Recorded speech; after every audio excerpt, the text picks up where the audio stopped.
Tapi baru aja Andrew sama adik-adiknya ini mau buka mulut, tiba-tiba pintu depan rumah didobrak oleh seseorang guys. Yang ternyata orang itu adalah nenek Andrew, si Ibu Syarifah. Mereka yang ada di dalam rumah itu tuh pada kaget semua. Apalagi kakek itu. Ibu Syarifah dan kakek itu tuh kayak saling beradu tatapan sinis gitu loh guys. Kalau kamu macam-macam dengan cucuku, aku habisi kamu sampai keturunanmu tidak bersisa. Kata Ibu Syarifah itu ngancam kakek itu kayak gitu guys.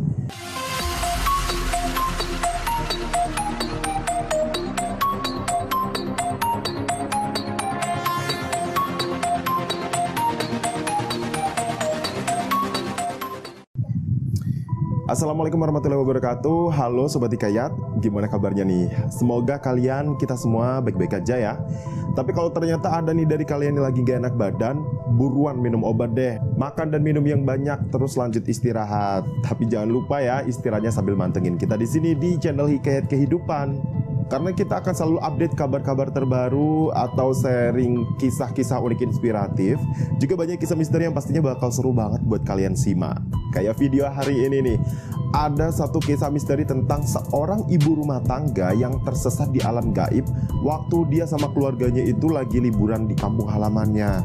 Nah, kalian penasaran nggak sama ceritanya? Kalau kalian penasaran, so please jangan kemana-mana, jangan pindah channel, tetap stay tune di sini di Hikayat Kehidupan, karena hari ini akan kita bahas ceritanya sampai habis. Nah guys, cerita ini adalah kiriman DM dari teman kita yang berinisial DTB. Yang mana kisah ini adalah kisah yang terjadi sama ibunya waktu si DTB ini masih berusia 6 tahun. Jadi keluarga DTB ini terdiri dari 6 orang ya guys. Yang pertama itu neneknya yang kita sebut aja bernama Ibu Syarifah. Ibu dan bapaknya bernama Endang dan Kamso. Serta kedua kakaknya yang bernama Andrew dan Mayang. Dan terakhir si DTB ini sendiri yang statusnya si DTB ini adalah anak bungsu dari keluarga itu. Tapi disclaimer dulu ya guys ya, kalau nama-nama tokoh dalam cerita ini adalah nama samaran semua. Soalnya teman kita si DTB ini gak mau kalau nanti teman apa tetangganya itu tahu kalau cerita ini adalah cerita keluarga dia. Jadi maksudnya ya biar privasinya itu terjaga aja kali ya. Nah, keluarga DTB ini saat ini tinggal di salah satu kota besar yang ada di Jawa Timur guys. Yang dulunya mereka sekeluarga ini berasal dari sebuah desa kecil di salah satu kabupaten di Jawa Timur juga. Yang lokasinya itu deket-deket ujung timur sana. Semua leluhur dari ayah dan ibu DTB ini berasal dari desa yang sama. Jadi kedua orang tua DTB ini adalah tetanggaan gitu ya. Dulunya yang mana mereka ini mulai kecil itu di pesantren, sampai mereka kuliah itu terus di tempat yang sama. Cuma ini pesantrennya itu bukan yang campuran gitu ya guys ya, tapi ini maksudnya pesantrennya ini ada dalam naungan satu yayasan yang sama, dimana ibunya DTB ini di Pondok Putri, sementara ayahnya itu di Pondok Putra. Yang tadinya hubungan mereka itu cuma tetanggaan doang, lama-kelamaan akhirnya hubungan mereka itu berujung pada perasaan saling jatuh cinta dan akhirnya berlabuh ke pelaminan. Seiring dan berjalannya waktu, setelah selesai kuliah, kedua orang DTB ini menetap di kota S guys. Dan kedua orang tuanya si DTB itu punya karir yang bagus di tempat kerjanya masing-masing. Hingga akhirnya mereka itu bisa beli rumah dan mendirikan satu tempat usaha rumah makan kecil-kecilan gitu yang dikelola oleh Ibu Endang, ibunya si DTB ini. Jadi memang basicnya Ibu Endang ini punya bakat masak juga ya guys ya. Karena setiap menu masakan yang dia masak itu rasanya itu pasti enak. Makanya nggak lama bisnis kuliner Ibu Endang ini jadi cepat berkembang. Dan mungkin karena mikirnya bisnis rumah makan ini sangat menjanjikan ya, akhirnya Ibu Endang ini memutuskan untuk resign dari pekerjaannya. Nah selain itu Ibu Endang ini juga ngebawa ibunya, Ibu Syarifah guys, yang tadinya itu tinggal sendirian di kampung untuk dibawa ke kota. Jadi tinggal bareng gitu sama keluarga mereka. Tapi yang namanya orang tua ya, pasti ada aja alasan penolakan dilakukan oleh Ibu Syarifah ini dari ajakan anaknya itu. Entah Ibu Syarifah ini bilangnya rumah itu adalah rumah kenang-kenangan lah, takut gak ada yang rawat kalau entar ditinggal lah, dan sederet alasan lainnya yang menurut Ibu Endang alasan itu tuh kurang kuat. Karena dari segudang alasan yang diberikan oleh Ibu Syarifah itu, Bu Endang ini mikirnya kesejahteraan dan keamanan ibunya itu tuh jauh lebih berharga. Tapi ini tetap bisa dipahami ya, lagian siapa sih yang tega biarin orang tuanya begitu aja seorang diri. Hingga akhirnya dengan perundingan yang alot, Ibu Syarifah pun mau ikut serta keluarga Ibu Endang untuk hijrah tinggal di kota. Tapi ada satu syarat nih guys yang diajukan oleh Ibu Syarifah kepada Ibu Endang dan Pak Kamso. yaitu rumah peninggalan suaminya yang ada di kampungnya itu tuh jangan sampai dijual. Dan setiap 3 bulan sekali mereka harus meluangkan waktu untuk ziarah ke makam suaminya atau ayahnya Ibu Endang. Dan karena ya mikirnya syarat ini gak begitu berat ya, akhirnya Ibu Endang dan Pak Kamsa ini menyetujui persyaratan yang diajukan oleh ibu mereka itu. Nah dah ya, akhirnya jumlah keluarga Ibu Endang yang tinggal di kota S ini bertambah 1 orang lagi guys, yaitu Ibu Syarifah. Keberadaan Ibu Syarifah di tengah-tengah keluarga ini memang benar-benar bikin keluarga ini jadi kayak penuh warna gitu guys. Karena Ibu Syarifah ini kan seorang ibu yang bijak banget ya, jadi beliau ini bisa ngerti lah batasan-batasan dalam bersosialisasi dalam keluarga itu. Ya maksudnya ya kayak nggak terlalu ikut campur gitulah sama keputusan-keputusan dalam keluarga itu. Selain itu, Ibu Syarifah ini juga sangat dekat gitu guys sama cucu-cucunya. Jadi beliau itu sering banget cerita tentang nabi-nabi gitu loh sama cucu-cucunya itu. Jadi setiap malam itu juga beliau itu tuh ngajarin ketiga cucunya itu ngaji. Pokoknya bisa dibilang beliau ini religius banget lah. Apalagi beliau ini kan mantan istri dari seorang mendiang kiai yang cukup terpandang di tempat asalnya sana. Tahun demi tahun pun berlalu guys. Dan kalau nggak salah waktu itu udah masuk tahun keempat deh, Ibu Syarifah ini ikut tinggal bareng sama keluarga Ibu Endang, anaknya. Dan pada bulan itu adalah bulan di mana jadwal rutin keluarga mereka harus ziarah ke makam almarhum suami Ibu Syarifah, alias ayahnya Ibu Endang. Andrew, Mayang, sama DTB itu seneng banget nih guys sama berita ini. Karena rutinitas pulang kampung ziarah ke makam kakek mereka itu selalu kayak jadi momen-momen yang paling nyenengin banget buat mereka. Apalagi suasana desa kampung halaman mereka ini unik banget guys. Jadi gambarnya itu gini guys, letak kampungnya ini bisa dibilang di perbukitan gitu ya, dimana perbatasan kampung itu tuh masih dikelilingi hutan dan persawahan.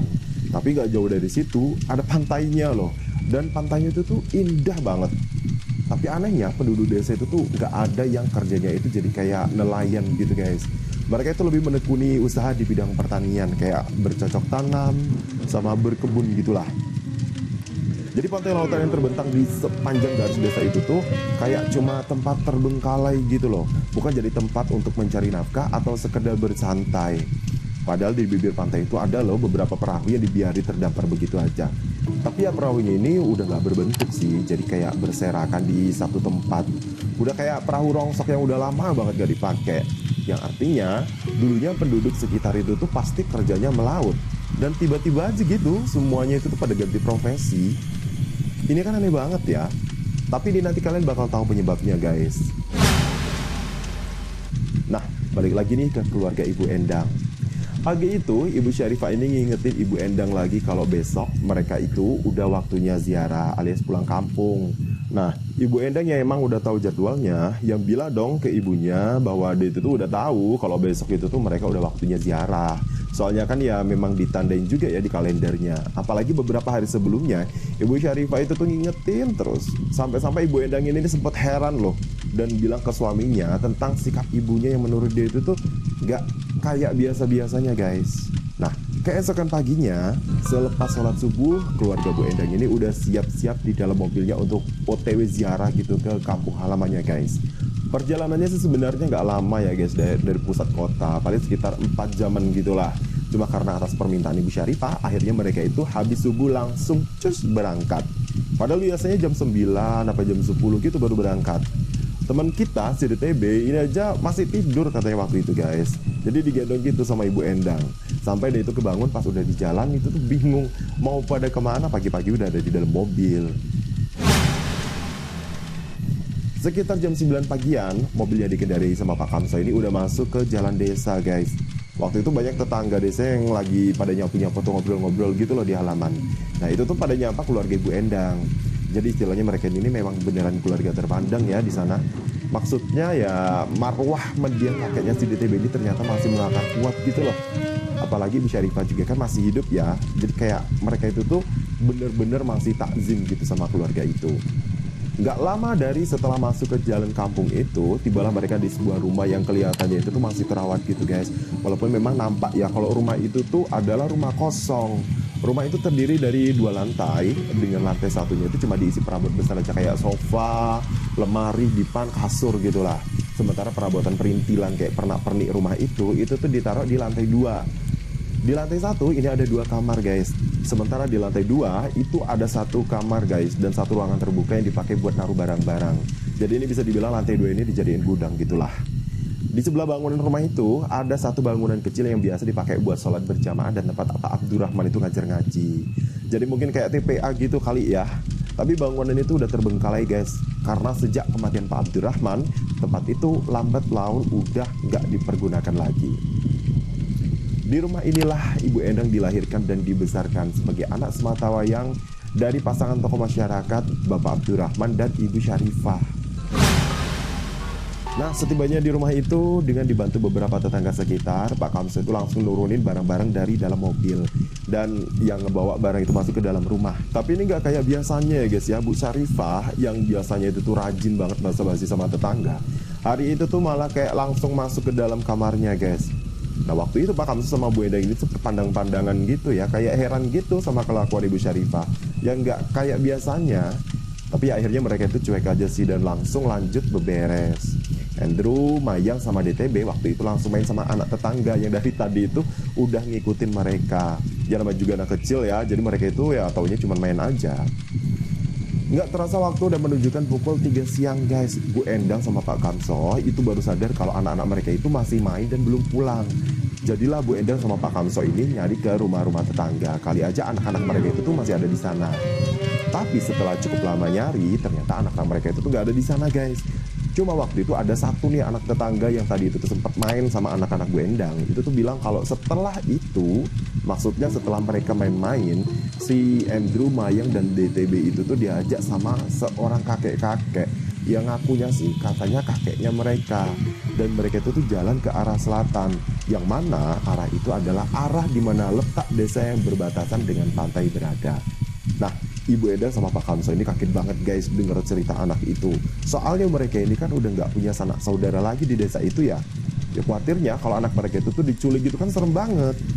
Langsunglah Bu Endang sama Pak Kamso ini lari ke selatan guys, ke arah yang ditunjuk sama anak itu. Kira-kira 10 menitan kemudian lah tiba-tiba Bu Endang sama Pak Kamso ini tiba di perbatasan desa. Di sana itu pemandangannya bagus banget guys. Ombak pantainya itu besar bergulung-gulung, pasir pantainya putih berkilauan, batu karangnya aja kokoh menjulang guys. Ini Bu Endang sama Pak Kamso aja sempet takjub gitu ya sama pemandangan yang mereka lihat. Tapi begitu inget sama anak-anaknya ya mereka itu jadi kayak panik lagi. Mereka pun berteriak-teriak manggil anak mereka satu persatu guys. Ini entah karena situasinya itu tuh siang terik panas gitu ya. Jadi pantai itu waktu itu sepi banget. Bu Endang sama Pak Kamso ini aja heran loh, kok di sepanjang mata memandang itu nggak ada orang sama sekali. Bolak-balik mereka teriak manggil-manggil nama anak mereka satu persatu, tapi tetap nggak ada sautan guys. Di seluruh penjuru pantai itu tuh udah mereka datangi dan hasilnya itu tuh nihil. Jadi karena mikirnya ya nggak mungkin bisa berhasil ketemu kalau yang nyari cuma mereka berdua aja, akhirnya Pak Kamso ini berinisiatif untuk kembali ke rumah dan ngelaporin kehilangan ini ke aparat desa setempat dan tetangga-tetangganya. Ya maksudnya sekalian minta tolong bantu dicariin gitulah. Sementara Ibu Endang itu tetap masih tinggal di pantai itu buat nyari-nyari ke tempat-tempat lain. Siapa tahu anak mereka ada ketemu di situ. Setibanya di rumah, Pak Kamso ini kaget banget guys. Ternyata ketiga anak mereka itu udah ada di rumah dengan kondisi basah kuyup dan waktu itu masih dipukulin sama Ibu Syarifah. Andrew, Mayang, sama DTB ini nangis minta ampun gitu karena dipukulin sama mbahnya. Ibu Syarifah waktu itu marah-marah gitu guys, tapi sambil nangis-nangis. Malah waktu Pak Kamso ini datang ngedeket dan meluk anak-anaknya, Ibu Syarifah ini tetap aja mau mukulin mereka bertiga. Sudah nenek bilang jangan pernah kalian main ke pantai itu, kata Ibu Syarifah penuh amarah sambil terus nyoba mukulin mereka bertiga guys. Pak Kamso yang lihat ibu mertuanya itu kayak lepas kontrol, itu tuh langsung narik rantai yang dipakai Ibu Syarifah buat mukul anak-anaknya. Bu, udah bu, kasihan anak-anak, kata Pak Kamso melerai. Situasi yang tadinya chaos itu pun jadi mulai terkendali guys. Ibu Syarifah ini langsung duduk bersimpuh sambil nangis sesenggukan gitu. Ya karena ngelihat ibu mertuanya ini histeris kayak gitu ya, Pak Kamso ini nanya ke Andrew, anaknya yang paling gede. Nah, si Andrew ini cerita guys ke Pak Kamso tentang apa yang udah terjadi sama mereka. Si Andrew ini bilang nih, katanya selepas main dari rumah tetangganya, memang mereka bertiga itu udah berniat mau pulang gitu. Tapi waktu mau pamitan sama temennya, Tiba-tiba ada kakek-kakek yang datang ke rumah itu yang ngakunya sih katanya kakeknya Andrew. Kakek itu bilang mau ngajak Andrew sama adik-adiknya ke rumahnya, ke rumah kakek itu maksudnya. Walaupun sebenarnya Andrew ini tahulah ya kalau dia itu tuh seharusnya nggak boleh ngikut aja kan orang asing. Tapi waktu itu nggak tahu kenapa tiba-tiba aja perasaan itu tuh mau ikut aja. Jadinya ya mereka bertiga ini pun nurut ngikut ajakan kakek tersebut. Di perjalanan kakek itu tuh katanya baik banget guys. Bule itu tuh kayak banyak cerita-cerita gitu ke mereka bertiga. Dan ceritanya itu tuh ya lucu-lucu. Ciri khas kalau kakek-kakek cerita lucu ke cucu-cucunya itu gimana sih? Jadi mereka itu terus ngerasa nyaman gitulah sama kakek itu. Suasana di sekitar jalan yang mereka lewati itu juga katanya bagus banget guys. Jalanan yang mereka lewati itu adalah katanya pasir-pasir pantai, tapi lingkungannya itu kayak di tengah hutan yang banyak pohon-pohon tingginya. Hingga akhirnya tibalah mereka di rumah kakek tersebut. Setelah ketiga anak ini masuk ke dalam rumah kakek, kakek ini kemudian nawarin makanan nih guys sama mereka bertiga. Waktu itu katanya sih ada banyak banget menu makanan yang disajiin kakek itu buat mereka. Jadi itu udah kayak mirip-mirip kayak restoran Padang gitulah kata Andrew. Dan semua makanan yang dikasih ke mereka, semua itu tuh kelihatannya itu tuh lezat banget. Aromanya itu menggugah selera. Cuma si Andrew ini waktu ngeliat menu-menu itu tuh jadi agak sangsi gitu ya. Ya maksudnya siapa yang masakin kakek itu makanan sebanyak itu. Tapi kakek itu yang kayaknya sih tahu isi pikiran Andrew ya, itu tuh bilang ke Andrew kalau semua makanan ini itu udah dia siapin dari subuh tadi. Soalnya dia itu tahu kalau cucu-cucunya itu mau main ke kampung halamannya. Mungkin di pikiran Andrew penjelasan ini kayak cukup masuk akal juga ya. Jadilah dia itu tuh mulai bersiap mau menyantap makanan yang ada di depannya itu. Tapi baru aja Andrew sama adik-adiknya ini mau buka mulut, tiba-tiba pintu depan rumah didobrak oleh seseorang guys. Yang ternyata orang itu adalah nenek Andrew, si Ibu Syarifah. Mereka yang ada di dalam rumah itu tuh pada kaget semua. Apalagi kakek itu. Ibu Syarifah dan kakek itu tuh kayak saling beradu tatapan sinis gitu loh guys. Kalau kamu macam-macam dengan cucuku, aku habisi kamu sampai keturunanmu tidak bersisa. Kata Ibu Syarifah itu ngancam kakek itu kayak gitu guys. Itu si Andrew, Mayang sama DTB yang baru pertama kali lihat neneknya semurka itu tuh langsung takut setakut-takutnya. Lalu dengan secepat kilat Ibu Syarifah menarik ketiga cucunya keluar dari rumah itu. Yang entah gimana kejadiannya, tiba-tiba mereka berempat ini muncul dari dalam lautan guys. Makanya kan pas Pak Kamso ini lihat di rumah itu, mereka ini pada basah gitu bajunya kan. Andrew, Mayang sama DTB ini kaget bukan main guys. Soalnya baru beberapa detik yang lalu kan mereka ini ada di dalam rumah kakek-kakek ya. Kok tiba-tiba aja gitu tahu-tahu keluar dari dalam laut. Karena nggak percaya sama penjelasan Andrew, Pak Kamso ini nanya ke ibu mertuanya, Ibu Syarifah. Ya waktu itu kelihatannya emosinya udah stabil. Bu Syarifah ini cerita guys, kalau dulu waktu Ibu Endang udah tinggal di pondok pesantren, itu tuh ada satu kejadian heboh banget di desa itu guys. Jadi ada satu keluarga nih dari kota gitu yang datang ke rumah Pak Abdurrahman. Mereka tuh datang dengan kondisi yang kacau gitu lah. Karena keluarga itu datang dengan bawa satu anaknya yang posisinya itu tuh lagi diikat pakai tali. Yang mana si anak itu waktu itu lagi kesurupan. Anak ini usianya sekitar 15 tahunan gitulah. Di dalam kesurupannya itu, anak itu tuh meracau dan bilang kalau dia itu akan dibawa oleh sosok makhluk yang merasukinya. Karena itu tuh udah jadi perjanjian antara sosok jin yang merasuki anak itu dengan kedua orang tua anak itu. Yang usut punya usut nih guys, ternyata kedua orang tua anak itu tuh udah kayak ngelakuin ritual pesugihan gitu loh guys. Yang memang salah satu perjanjiannya itu adalah harus menumbalkan 4 orang anaknya. Dimana kedua anaknya itu tuh udah menjadi korban. Sementara anak ini adalah anak yang ketiga, yang waktu itu katanya sih sudah mulai akan diambil sama jin yang kerja sama orang tuanya itu. Jadi kayak setelah kematian kedua anaknya yang terdahulu itu, ternyata kehidupan mereka itu tuh gak ada perubahan guys, alias ya tetap aja gak ada lonjakan kekayaan. Jadi ternyata pesugihan itu ada yang gagal juga ya guys ya, walaupun udah ngasihin tumbal. Dan karena kegagalan itulah akhirnya mereka ini kayak mau putus kontrak gitu aja sama jin itu. Dan dengan usaha yang cukup keras ya, akhirnya Pak Abdurrahman ini nih berhasil melepaskan tulah tumbal dari anak itu dan melumpuhkan jin yang sudah merasuki tubuh anak itu. Tapi ternyata hal ini justru bikin Pak Abdurrahman dan Bu Syarifah ini berada dalam masalah yang lebih besar. Jadi beberapa hari setelah keluarga itu terbebas dari masalah dengan jin pesugihan itu, nggak tahu kenapa tiba-tiba para penduduk desa itu tuh mulai dilanda teror guys. Cuma terornya ini memang nggak kayak menyerang rumah ke rumah gitu ya guys ya. Melainkan teror ini hanya terjadi di lautan yang ada di perbatasan desa. Jadi seolah-olah kayaknya jin pelaku teror ini nggak berani nyerang desa deh guys. Mereka itu tuh beraninya tuh cuma neror di wilayah pantai aja. Jadi teror ini hanya terjadi pada semua penduduk yang kerjanya itu sebagai nelayan atau penduduk desa yang kebetulan lagi melaut. Bentuk terornya itu ya macam-macam guys. Ada yang tiba-tiba perahunya karam lah padahal nggak ada badai. Entah yang waktu melaut tiba-tiba beberapa hari hilang, lalu pas diketemukan udah jadi orang linglung. Sampai akhirnya ada satu kejadian paling aneh guys, dimana waktu itu tengah malam, waktu penduduk desa lagi enak-enaknya tidur, tiba-tiba terdengar suara benturan yang keras banget. Waktu itu sebenarnya banyak loh penduduk yang sampai kebangun gitu karena suara benturan itu keras banget. Tapi nggak ada satupun dari mereka itu yang berani keluar rumah. Hingga besok paginya ada salah satu penduduk desa nih yang lari-lari ketakutan. Dan dia itu tuh bilang ke orang-orang kalau semua perahu milik nelayan yang ditambatkan di dermaga itu tuh hancur berkeping-keping. Intinya semua perahu-perahu itu tuh tiba-tiba udah menumpuk di satu tempat dengan kondisi udah hancur berantakan. Kayak dilempar gitu aja oleh kekuatan besar. Nah ini tadinya orang-orang itu tuh mikirnya kejadian ini mungkin karena angin puting beliung gitu kali ya. Tapi hal itu tuh terbantahkan guys, karena ternyata semua lingkungan area perahu-perahu itu terlempar itu baik-baik aja guys. Gak ada porak-poranda sama sekali. Jadi ini benar-benar kayak cuma perahu-perahu itu aja gitu loh yang hancur lebur. Dan sejak saat itulah udah gak ada lagi penduduk desa yang berani melaut di sana. Bahkan kayak cuma main di bibir pantainya aja itu tuh udah gak ada yang berani guys. Pantesan kan waktu Bu Endang sama Pak Kamso nyariin anak-anaknya ke pantai itu kan gak ada orang sama sekali ya.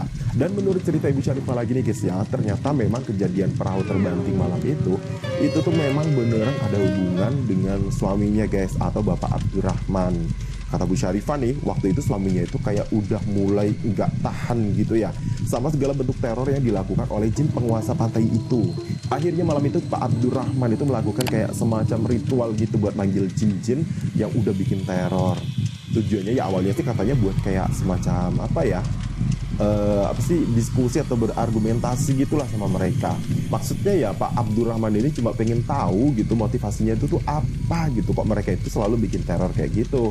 Padahal kan tadinya tuh aman-aman aja ya di pantai itu.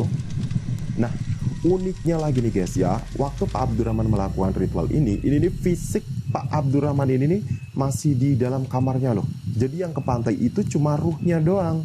Jadi ini kayak apa ya? Kayak ilmu meraga sukma gitu kali ya. Ya pokoknya gitulah.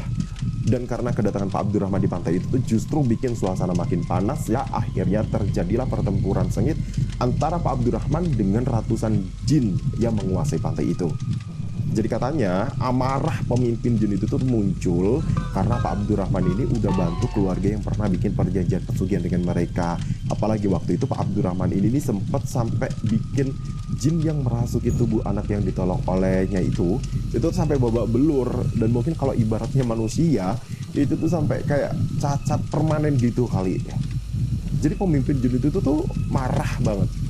Makanya ya terus mereka itu tuh bikin teror kayak gitu.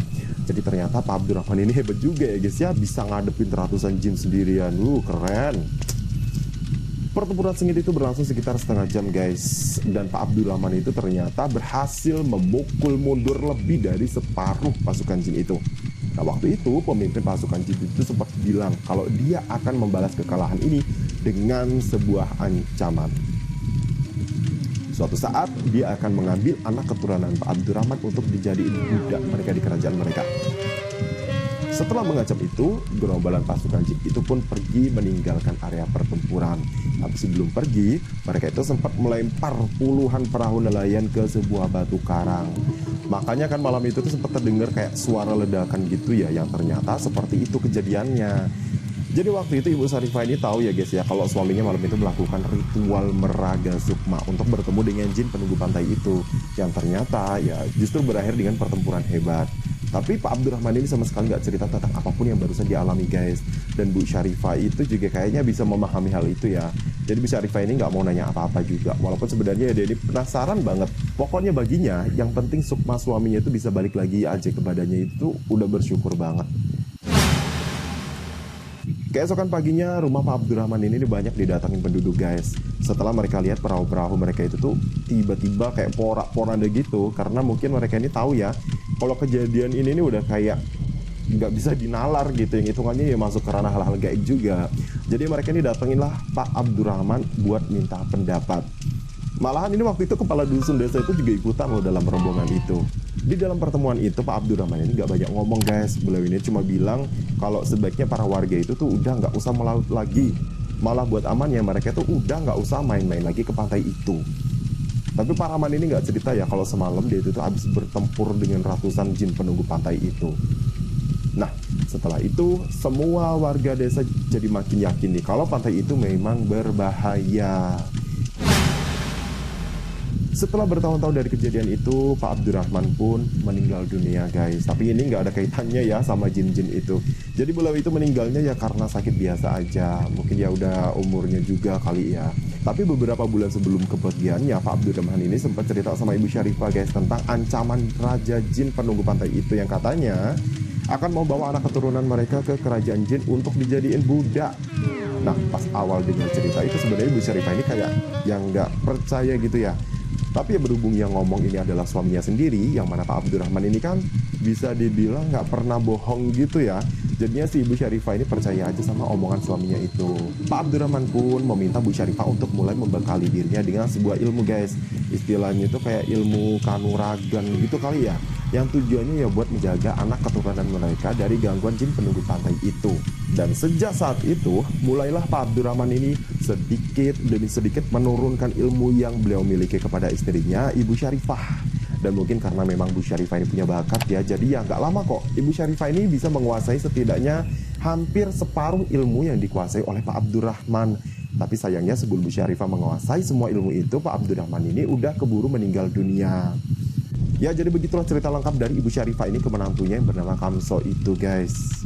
Dan waktu itu kenapa Bu Syarifah ini sampai mukulin cucunya itu ya, padahal beliau ini kan sayang banget sama cucu-cucunya. Itu tuh mungkin karena kebawa emosi aja beliau itu.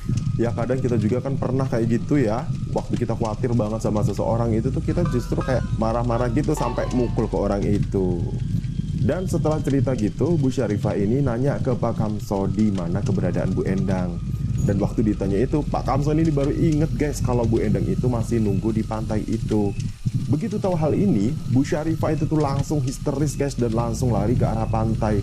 Pak Kamso nih waktu itu sempat nitipin Andrew, Maya sama DTB ke tetangga dan langsung lari ke pantai juga. Setibanya di pantai, Pak Kamso ini nggak ngeliat apa-apa guys dan nggak ngeliat siapa-siapa. Baik itu Bu Endang atau Bu Syarifah itu tuh nggak ada di sana. Di sepanjang mata Pak Kamso memandang itu tuh nggak ada siapa-siapa. Tapi kemudian pandangan Pak Kamso itu beralih pada satu fenomena aneh guys. Dan Pak Kamso ini sempat bengong gitu demi ngelihat apa yang ada di hadapannya. Karena waktu itu guys, di langit di atas lautan itu kayak ada segumpal awan mendung yang mengeluarkan kilatan-kilatan cahaya guys. Jadi kayak awan mendung yang di dalamnya itu tuh ada kilatan cahaya petir gitu loh, tahu kan? Dan itu tuh berlangsung selama sekitar 5 menitan gitu katanya. Dan kemudian tiba-tiba awan gelap itu tuh hilang begitu saja. Dan tak lama setelah hilangnya awan itu, tiba-tiba muncullah Ibu Endang dan Ibu Syarifah dari dalam lautan. Pak Kamso pas lihat ini antara percaya dan gak percaya. Dan itu tuh langsung lari ke arah pantai dan ikut bantu istrinya ke daratan. Waktu itu Ibu Syarifah ini udah gak sadarin diri guys, tapi tangannya itu kelihatan kayak masih menggenggam lengan Ibu Endang itu kuat-kuat. Setelah beberapa menit, Pak Kamso, Bu Endang, dan Ibu Syarifah ada di daratan. Pak Kamso dan Bu Endang yang kondisi fisiknya masih lemah, itu mulai melakukan beberapa hal buat bikin Ibu Syarifah ini siuman.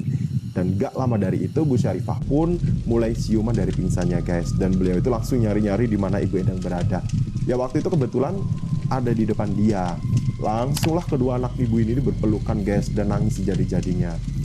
Pak Kamso yang memang cukup tahu ya dengan keadaan waktu itu, ya walaupun dia itu penasaran banget, tapi sengaja menahan pertanyaannya. Dan dia itu tuh kayak lebih memilih untuk mengajak istri dan ibu mertuanya itu tuh pulang ke rumah. Karena kan khawatir juga ya sama anak-anak mereka yang waktu itu masih dititipin ke rumah tetangganya, inget kan? Nah waktu itu udah banyak guys warga yang ikut berkumpul di pantai itu karena mereka itu niatnya yang mau bantu Pak Kamso sama nyari Bu Endang. Sesampainya di rumah, Bu Endang, Bu Syarifah, dan Pak Kamso itu langsung bersih-bersih. Karena waktu itu badan mereka kan basah kuyup air laut gitu ya, jadi kan lengket gitu. Jadi ya memang harus dibilas, dibersihin gitu biar nggak lengket.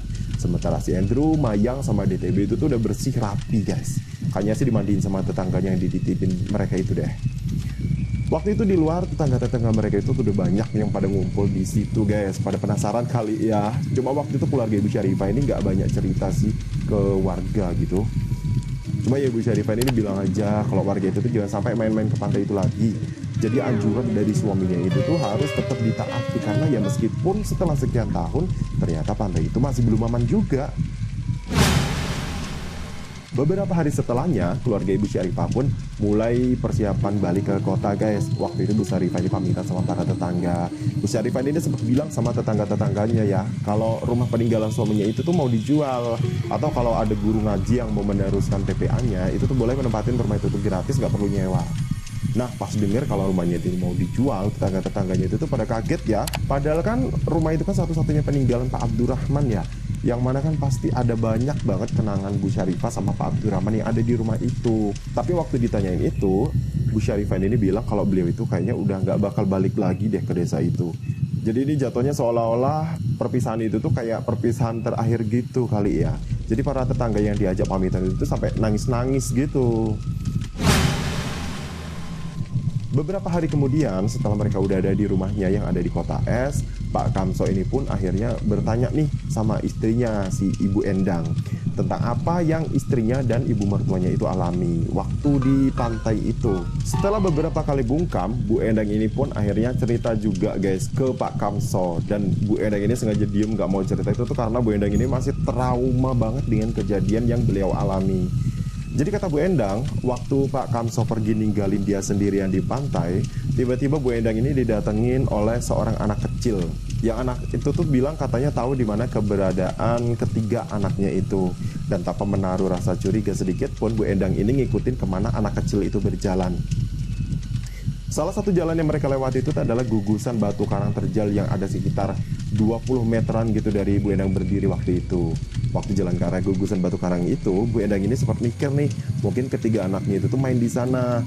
Jadi ya Bu Endang ini berjalan dengan penuh harap gitu guys. Hingga tibalah Bu Endang dan anak itu di depan sebuah batu karang yang ada semacam celah sempit gitu loh. Yang kayaknya itu tuh cuma muat dilewati sama anak satu doang. Jadi waktu masuk ke celah itu, Bu Endang ini sampai nunduk dan jalan miring gitu. Maksudnya itu ya biar pas gitu. Dan alangkah terkejutnya Bu Endang ini begitu dia melewati batu karang itu, tiba-tiba pemandangan yang ada di depannya itu adalah pemandangan pedalaman hutan guys. Yang pohonnya itu tuh tinggi-tinggi banget. Waktu itu anak kecil itu tuh nggak kelihatan lagi. Dan pas Bu Endang ini lihat ke arah jalan yang dilewat tadi tuh, lihat ke belakang, jalan batu karang itu tuh udah gak ada lagi guys. Disinilah Bu Endang ini langsung sadar guys kalau dirinya itu tuh ada di tempat yang diyakininya sebagai tempat gaib. Waktu itu Bu Endang ini langsung duduk dan baca-baca semua doa-doa yang dihafal guys. Pas itu Bu Endang ini memang sengaja nggak mau jalan kemana-mana ya, karena setahu dia kalau tersesat di alam gaib sebaiknya ya diem aja di tempat sambil nunggu bantuan dari dunia nyata itu datang. Soalnya kalau jalan kemana-mana ya khawatirnya bisa makin tersesat gitu. Di tengah-tengah situasi itu tiba-tiba Bu Endang ini dengar suara delman yang semakin lama itu semakin mendekat ke arah dia. Karena saking takutnya ya, Bu Endang ini sampai nangis dan menjemin matanya guys. Dia tuh nggak mau ngelihat ke sekitarnya karena dia itu tuh takut kalau entar pas buka mata, tiba-tiba yang dilihat hantu yang mukanya horor banget. Suara delman itu pun semakin mendekat dan berhenti di depan dia guys. Waktu itu mau nggak mau karena terkejut dan penasaran, Bu Endang ini sempat buka mata gitu loh guys. Dan waktu dia buka mata itu, dia lihat di depannya ada sepasang kuda yang ukurannya itu gede banget. Dan di belakang kuda itu tuh terdapat delman yang berwarna keemasan. Di atas delman itu ada sesosok makhluk dengan wujud manusia dengan kulit bersisik berkepala buaya yang tiba-tiba langsung mencambuk Bu Endang. Jadi nggak pakai basa-basi gitu guys, nggak pakai nanya-nanya lagi, pokoknya begitu datang langsung jelek, langsung main cambuk aja. Dan dalam sekali cambukan Bu Endang itu tiba-tiba langsung terikat dengan cambuk itu. Dan makhluk itu pun langsung menyeret Ibu Endang yang terpaksa lari terseok-seok mengikuti jalannya delman itu. Di tengah perjalanan, Bu Endang ini nangis-nangis dan minta tolong guys. Cuman makhluk itu tuh nggak bergeming. Di sepanjang jalan yang mereka lalui, itu tuh ada banyak banget makhluk-makhluk dengan berbagai bentuk yang menakutkan, yang berdiri di pinggir jalan sambil menyeringai mengerikan ke arah Ibu Endang. Situasi horor ala film Susana ini benar-benar nggak pernah ada ya dalam pikiran Bu Endang sebelumnya loh ya. Tapi entah gimana kok kejadiannya seperti ini. Tiba-tiba aja tuh Bu Endang itu tuh ada di alam gaib kayak gitu. Di tengah-tengah rasa takut dan rasa sakit yang semakin memuncak, karena Bu Endang ini kan jadinya kayak keseret-seret gitu ya. Soalnya delman itu kan lajunya mulai agak kencang. Tiba-tiba di depan delman itu muncul sebuah sinar yang terang banget. Karena saking kagetnya sama kemunculan sinar terang yang mendadak itu, sampai-sampai kedua kuda penarik delman itu langsung menghentikan laju delmannya guys. Dan pelan-pelan sinar terang itu berubah menjadi sosok perempuan berhijab lebar, yang ternyata sosok itu adalah Ibu Syarifah. Dengan secepat kilat, Ibu Syarifah lompat ke arah Ibu Endang dan memutus jeratan cemeti yang membeli tangannya.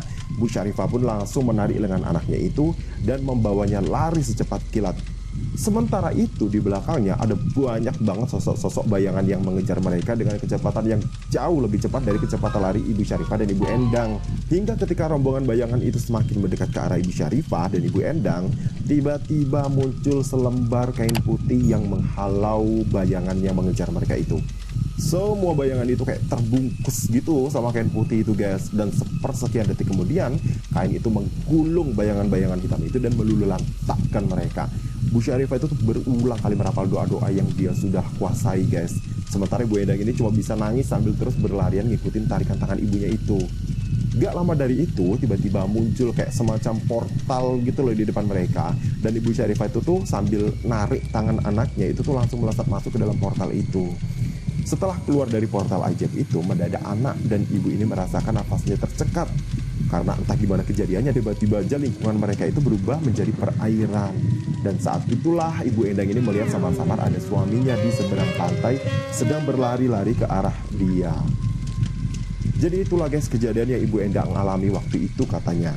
Dan setelah Ibu Endang menyelesaikan ceritanya itu, tiba-tiba Ibu Syarifah udah ada di antara mereka. Dan Ibu Syarifah ini bilang guys, kalau usahanya menyelamatkan Endang selain atas bantuan Tuhan, beliau itu juga dibantu oleh korin dari mendiang suaminya.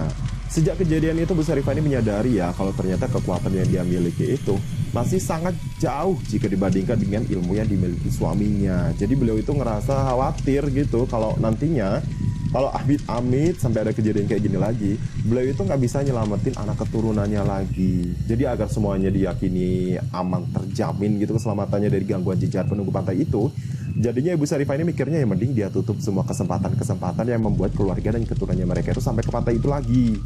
Jadi ya dengan hakul yakin beliau niat mau jual rumah itu aja lah, karena kan beliau juga udah nggak mau ke situ lagi. Dan beberapa puluh tahun sejak kejadian itu, keluarga Ibu Syarifah ini hidup dalam damai guys. Sama sekali nggak ada gangguan-gangguan mistis yang terjadi sama mereka. Dan Bu Syarifah ini juga kayak udah nggak mau ngamalin bacaan-bacaan doa yang diwarisin sama mendiang suaminya itu guys. Mungkin karena beliau ini takut musyrik aja gitu kali ya. Nah itulah tadi guys sebuah kisah mistis yang mind blowing banget yang diceritain sama teman kita. Dan tentunya pasti ada hikmah lah di balik cerita ini ya yang bisa kita petik. Tinggal pinter-pinternya kita aja mau ambil hikmahnya di bagian mana. Well akhir kata saya Abah Radwa pamit undur diri. Sampai jumpa lagi di kesempatan berikutnya. Salam